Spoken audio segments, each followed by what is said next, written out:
My name is Elisa Smith. I am honored to be here today as a representative of Persevere, a nonprofit organization dedicated to breaking cycles of poverty and incarceration through education and opportunity and community partnerships. As a family engaged specialist, I have the privilege of working directly with families impacted by incarceration.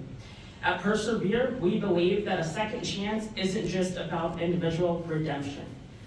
It's about healing the entire family unit.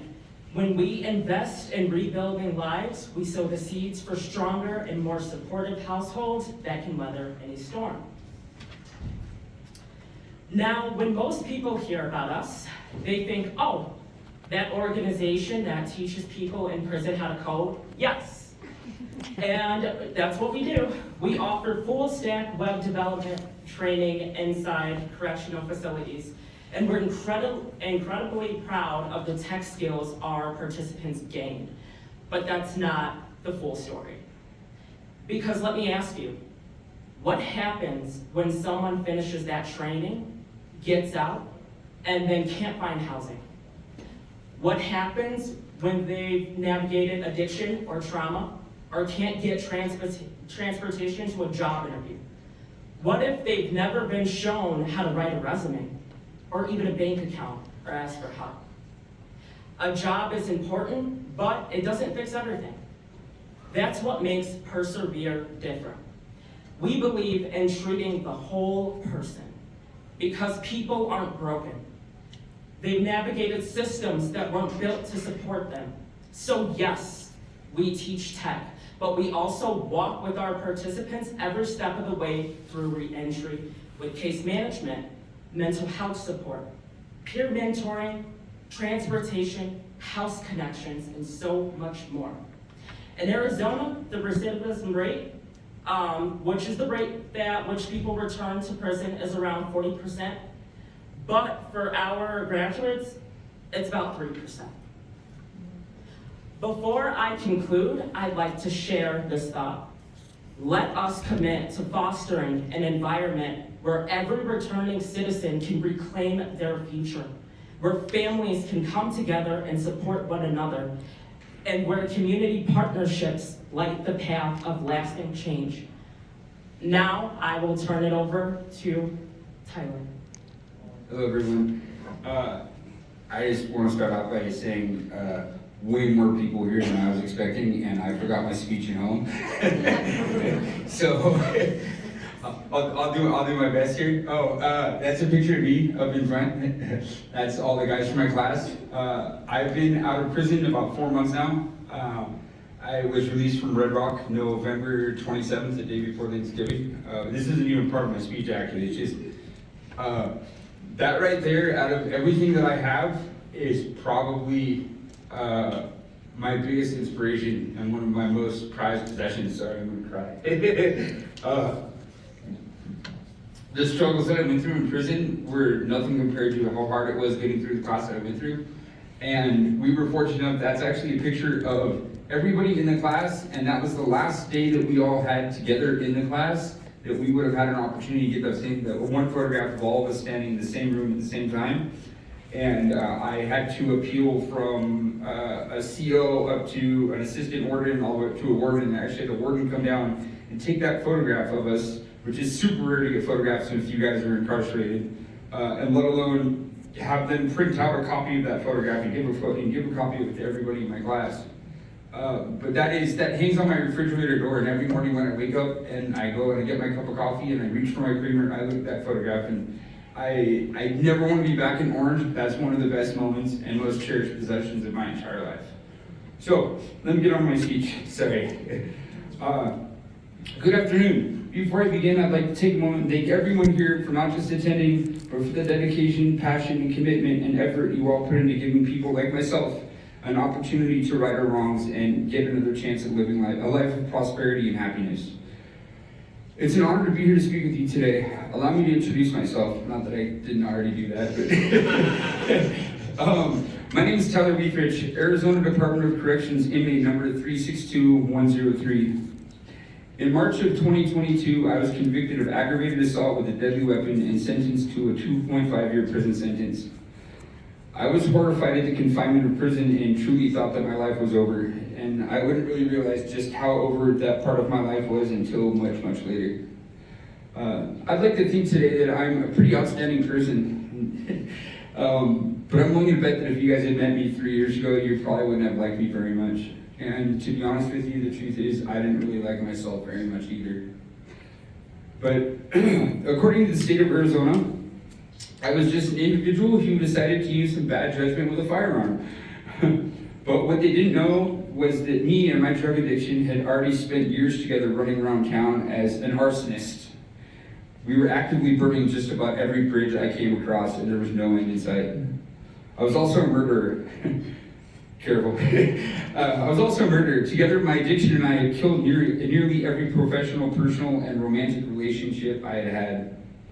Next thing I knew, I arrived on the yard at Red Rock Correctional and found myself looking up from the bottom of this massive hole that I dug for myself, and quickly realized that I had nothing. I had no friends, I had no family, I had no money, I had no way to contact anybody. Only one person kind of really knew where I was. And then I realized, I kind of looked around and I realized, wow, I don't even have my shovel I used to dig this hole with to get myself here. I had nothing. During the first few months of my incarceration, I was introduced to the program called Persevere. For those of you who aren't familiar, Persevere is an intensive 12-month-long, 7-hour-a-day, 5-day-a-week, full-stack web development and computer coding boot camp offered to incarcerated men and women. Yes, men and women. We have a program in place at the Perryville facility here in Arizona too. And we're not just a local Arizona type thing, we're across the United States. Since its inception in 2014, the program has seen nearly 600 graduates and has a postgraduate recidivism rate, sorry, I didn't knock your numbers, but of 1.8%. Compared to the Arizona's average recidivism rate over a 4-year period of 37%. With enough hard work and determination, those that graduate don't just learn how to write code and build websites. Every last tool needed for someone coming out of incarceration to truly thrive in any career at all is 110% provided in abundance, and I am definitely living proof of that. The program offers full wraparound services for those who participate. Those services start the moment the inmate walks into the classroom and follows them well into their return to society, especially in my case. These services range from full career readiness courses to family reunification services. They even provide graduates with a laptop, allowing them to continue their journey upon release. I got one. It was waiting there for me when I got home. And that's just a few of the 8 different types of services they offer.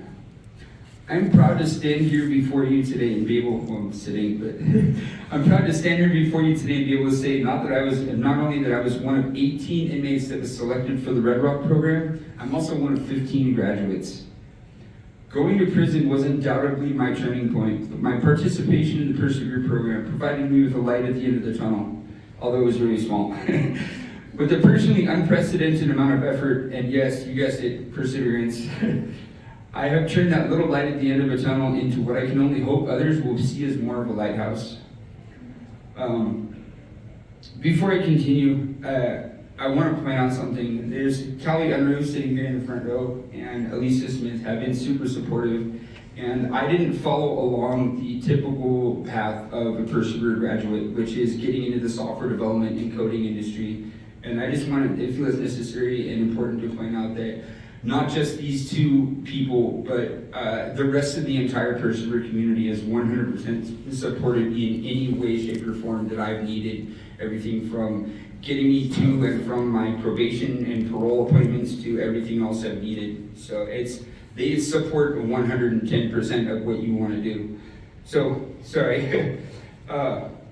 Some of you may be asking yourselves, why would I compare myself to a lighthouse, and what does that have to do with software engineering? Well, thanks to a chance meeting with Mr. George Nolan, I realized that you can make a career out of motivating, inspiring, and helping others, much like you guys have.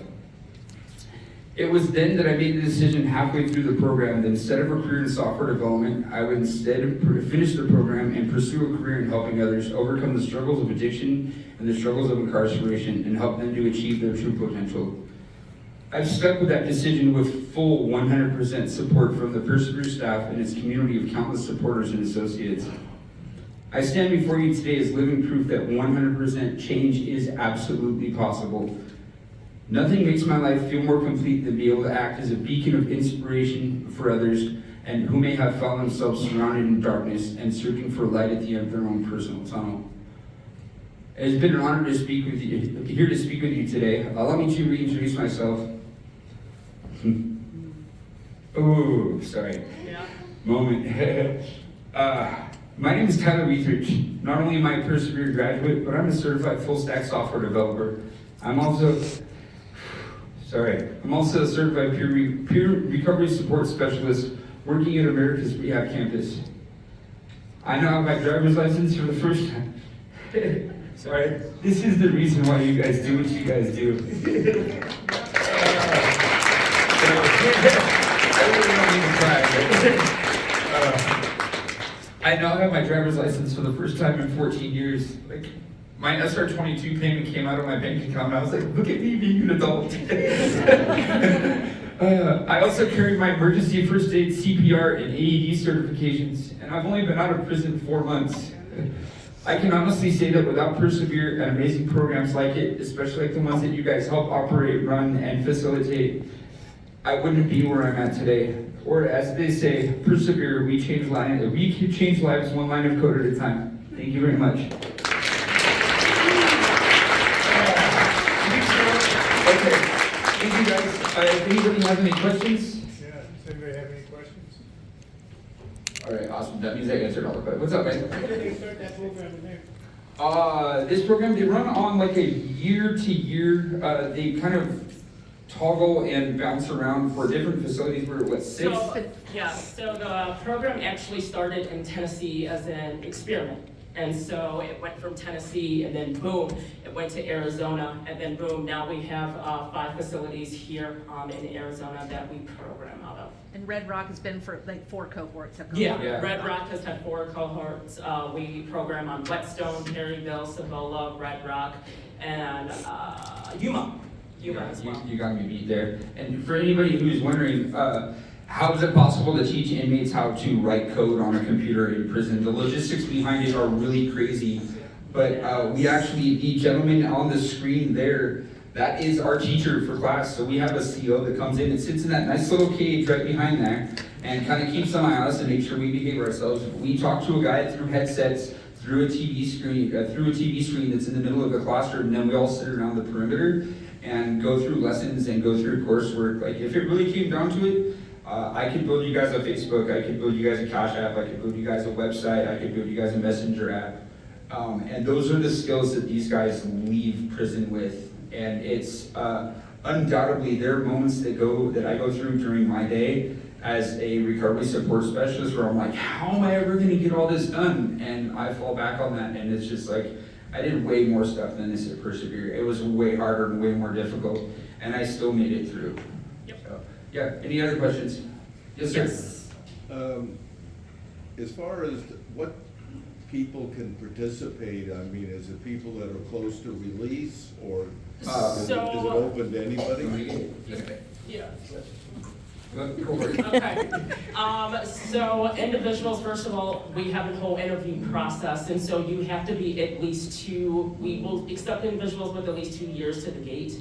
But there is an interview process, and then once we interview you, then the class will start, and then you get a full year of services inside, and then once you are released, you get a full year of wraparound services. I also think something to point out is that these guys are doing this inside of the prisons without any internet. Like, Yeah. they're learning all of this, and code is no joke. I have tried to do it myself, and I was like, yeah, no, can't It's do a lot. It's so much, but yeah. Any other questions that you have, I'd be happy to. In the back? Yes. So, it sounds like you took a coding program and then you went out in the real world and now you're working in recovery. But are you telling me that overcoming the challenges of you learning to code in prison gave you the confidence do what you do in real life? Because obviously you're not working in coding, but the value of learning the coding compared to what you took into real life. Absolutely, without a doubt. There are an abundance of coding related jobs available out there when you first get started, or like you have to accept an entry level position. But thanks to meeting my mentor George Nolan over at New Freedom, who's one of our mentors within the program, I decided like halfway through, I saw the smile on this guy's face, and I saw the joy that comes from within this man. You love Jordan. And yeah, so you know George Nolan. Okay, yeah, so I was introduced to George Nolan for the first time, and I realized I was like, that's what I want to do. And now I'm a recovery support specialist and behavioral health technician over at the ARC. So I get to help people that have been through incarceration, that have been through drug addiction, that have been through homelessness on a daily basis. And it's my way of not just giving back, but also like, I'm proud to be where I'm at and proud to have been in prison. It's the only place in the world where I'd be able to go into a job interview and I'd be able to say, I've got 14 years of drug addiction, I don't have my driver's license, I'm almost there, but I just got out of prison, and they were like, you're perfect. And I looked around and I was like, where am I? So, yeah, any other questions? Is there job placement available too? Like, do you guys have like placement, job placement? Oh, if there's something that you need as a Persevere graduate, they've got it. 100%.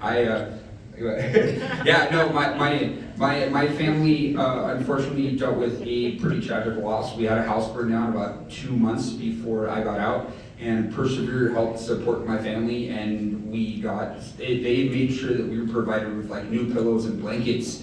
And oh yeah, when I say 100%, they cover you for anything you need. I've needed a ride at the last minute to get to my parole officer to make sure that I didn't miss my appointment. This woman right here, one phone call, and it was taken care of. And you got me home. I did. Yeah, and they made sure, she didn't personally go pick me up, like they made sure that we had ride sharing stuff. I got out of there with so much love and support.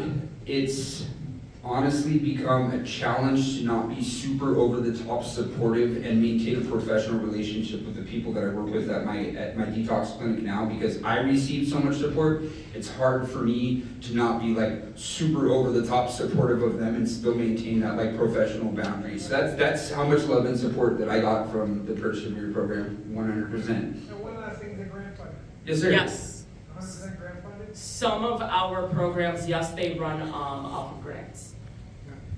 Grants and government contracts. Grants and government contracts. Well, thanks for providing all this information. Thank you very much, sir. And, thanks for Persevere for providing such great services here for the people in Arizona. We Thank have you. one more question. Yep. So, us three, we work for the Department of Corrections. Okay. We're the RSAT, I'm the RSAT treatment coordinator. Yes, sir. This is Holly, she's the reentry coordinator, and Tommy. So the individual that you're speaking about, Holly here, she's the one that trained him. You trained George? I have, as a part of the Persevere program, I can tell you right now that if I send out a text message or I make a phone call or I have a need, it is 100% addressed to its fullest. And George is also a big part of that. I've called George, I've gotten a hold of George at like 5 o'clock in the morning. I was like, when I first got out, because I got out, it was Thanksgiving, and then like my first day at the house by myself, I messaged him, I was like, dude, I don't know what to do. Like, I don't know where to go. I don't know what to do. Like, what do I do? How do I engage myself? And he's like, start with a cup of coffee. Yeah. So the question I actually have for you is, Yes, sir. how are you guys expanding through the different units? Do you have like plans for next year and maybe some ideas of what units you're planning on tackling next? So right now, as far as like Arizona, well, we got Cibola, and then we are trying this new IT networking program within the Cibola yard, and so, but right now, we don't have any plans as far as an expansion for Arizona. However, in other states, like we just picked up Nebraska, we picked up Florida, we have North Carolina, we have Virginia, we have Tennessee. As far as I think statewide, we're expanding in different states. But only having where this. it's sunny, apparently. Yeah, Yeah. pretty much. Having the support of individuals like yourself with DOC is also crucially important, because being that I was at Red Rock on a private yard, we could have expanded further into that program, but unfortunately got a lot of pushback from places like Red Rock. So having something at a DOC yard is extremely important. And one of the things that's important to note about code is constantly evolving and changing. It's an ever-growing language and it's an ever-learning language. So our curriculum and our courses are gonna have to change gradually over time. But having somebody that's supportive, having an entity that's behind us that's supportive, like we need DOC to be, would be super crucial, especially in getting into some of the other yards. And if you guys have any other questions, we will be outside of our table, and so just feel free to like pop in and ask us more questions. But thank you guys so much for everything. Thank you very much, guys.